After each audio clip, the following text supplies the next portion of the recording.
আমি যখন কলেজে পড়ি ঢাকা কলেজে, তখন আমরা প্রায় আসতাম আমরা বুড়িগঙ্গাতে নৌকায় চড়ে ঘুরে বেড়াতাম।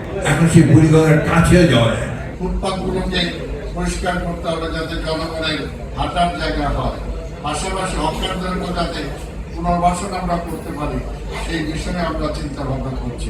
ঢাকা শহরে তো সারা বাংলাদেশের মানুষকে পুনর্বাসিত করা যাবে না, ঢাকা শহরের একটা লিমিটেশন আছে। কিন্তু আজকাল আমার নিজেরই মনে হয় যে আমি ঢাকা শহরে থাকবো না, আমি আমার দেশের যে শহর সেই শহরে গিয়ে থাকবো। কারণটা হচ্ছে যেটা বাসযোগ্য মনে হয়। জীবন অবাক না করলে কে করবে? 28% মিল্ক ফ্যাটের অবাক করার সাথে ফ্রেশ মিল্ক পাউডার। জীবন অবাক করুক প্রতিদিন। আপনার বেরোলেই যে আপনার ঘর থেকে বেরোলেই যে আপনার নিঃশ্বাস নেওয়া যে অক্সিজেনটা যেটা আসে সেটা পলিউটেড। আপনার একটা হাসপাতালে যাবেন, সেখানে একেবারে হাসপাতালের মধ্যে যদি পাবলিক হসপিটাল হয় সেখানে ঢোকাই যাবে না। প্রত্যেকটি প্রতিষ্ঠান এখানে আপনার ধ্বংসের দিকে চলে যাচ্ছে। সেই বিষয়ে যদি আমরা যদি বেরোতে না পারি, সেই প্রতিষ্ঠানগুলো যদি সামনের দিকে আনতে না পারি, তাহলে এতক্ষণ আমাদের তোয়া সাহেব যে সমস্ত স্বপ্নের কথা বললেন, স্বপ্নই মনে হয় এখানে গেল। কারণ আমরা আসলেও কি আপনারা সেই মুক্ত বাতাস নিতে পারবো? আমি যখন কলেজে পড়ি ঢাকা কলেজে, তখন আমরা প্রায় আসতাম আমরা বুড়িগঙ্গাতে নৌকায় চড়ে ঘুরে বেড়াতাম জন্য। এখন সেই বুড়িগঙ্গার কাছেও যাওয়া যায় না, এত পলিউটেড, এত দুর্গন্ধ। এবং আমার কাছে মনে হয় যে ঢাকা শহরের সব রোগগুলোর মূলে বোধহয় এই বুড়িগঙ্গার পানি। আমি প্রায় একই অবস্থা, আপনার শীতলক্ষাতে প্রায় একই অবস্থা শুরু হয়েছে। তাহলে ঢাকা শহরের নাগরিকরা যাবেন কোথায়? এই জন্যই যে উদ্যোগ নিয়েছেন, এই উদ্যোগের সঙ্গে কিন্তু একই সঙ্গে সঙ্গে আপনাকে, যেটাকে আমরা বলি যে আপনার কাঠামোগত পরিবর্তনগুলোকে আরো পরিকল্পনা মাফিক হতে হবে, পরিকল্পনা সঠিক নিতে হবে। যে কথাটা কিছুক্ষণ আগে আমাদের আইনুল নিশ্চয় বলে গেলেন, প্রজেক্ট শেষ তো সব শেষ, সেটা যেন না হয়। আরেকটা হচ্ছে যে পানির যে ভূতল যে আপনার টিউবওয়েলগুলো কজন 1000 মিটার নিচে চলে গেছে, যেটার জন্য ঢাকার জন্য একটা ভয়াবহ বিপদ নিয়ে আসছে। যে কোনোদিন যদি আপনার কোনো দুর্ঘটনা ঘটে, অর্থাৎ ভূমিকম্প কিছু ঢাকা শহর তৈরি, তখন যে ঢাকা শহর ছিল সেই ঢাকা শহর আর এখন ঢাকা শহরে আকাশের পথা স্বাভাবিক। মানুষ বেড়েছে, নগরায়ণ বেড়েছে, সবকিছু পাবে, কিন্তু পরিকল্পিতভাবে কিছু হয় না। আপনার ড্রেনেজ নেই বললেই চলে। ড্রেনেজ যেগুলো তৈরি করা হয় হাজার হাজার কোটি টাকা ব্যয় করে, সেই ড্রেনেজগুলোতে পানি নির্গমন হয় না। এটা প্রবলেম। আমরা এইগুলো আমাদের প্রশাসক এসছেন, এরপর ইলেকশন তো হবেই। কারণ শহরের প্রতিটি নাগরিককে ভাবতে হবে আমার শহর আমার দায়িত্ব। তাই আমাদের স্লোগান আমি বদলাই, ঢাকা বদলাবে।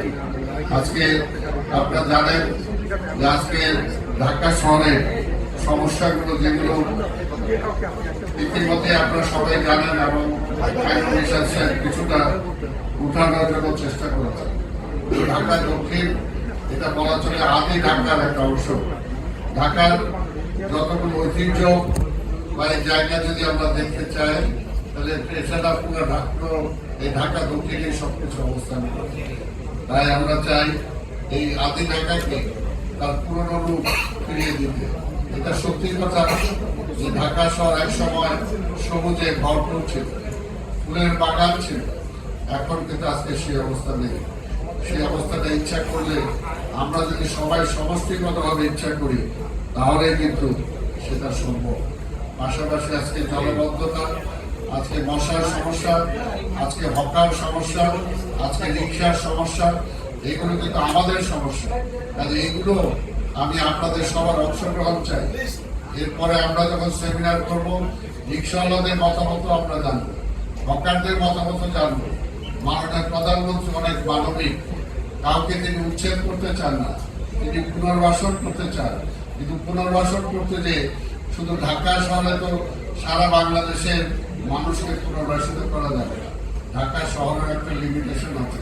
কাজে আমরা চাই প্রত্যেকটা বিষয়, ইতিমধ্যে হকারদেরকে আমরা দেখেছেন কিছু কিছু জায়গায় আমরা কাজ করেছি, অনেকে আপনারা ধন্যবাদ দিয়েছেন। কিন্তু এটাকে যদি এগিয়ে নিয়ে যেতে হয় সবার সহযোগিতা দরকার।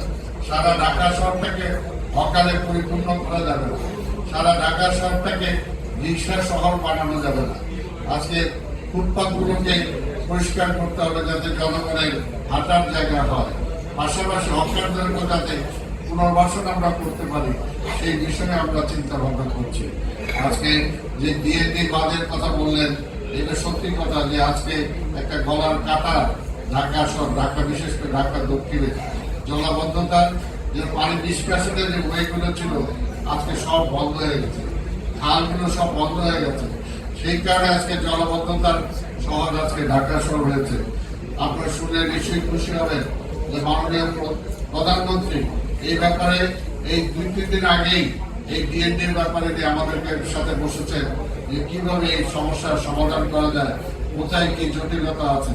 এবং আমরা বিশ্বাস করি যদি সব মাননীয় প্রধানমন্ত্রী তারেক রহমানকে আপনার সময় দেন, দেখবেন অন্তত 5 বছরের জন্য তাকে নির্বাচিত করেছেন, এই সময়টুকু দেন, দেখবেন অনেক সমস্যার সমাধান হয়ে গেছে।